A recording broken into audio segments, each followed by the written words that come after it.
বিশ্ববাসীর উদ্বেগ এবং নিন্দা সত্ত্বেও গাজায় গণহত্যা থামছে না।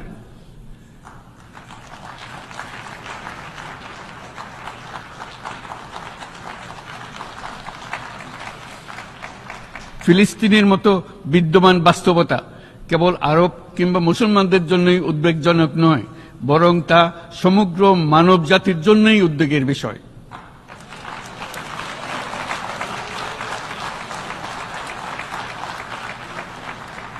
একজন মানুষ হিসেবে প্রত্যেক ফিলিস্তিনির জীবন অমূল্য।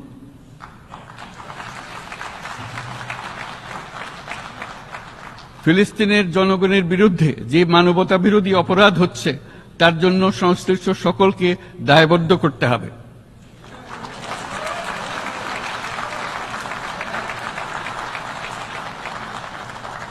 ফিলিস্তিনের জনগণের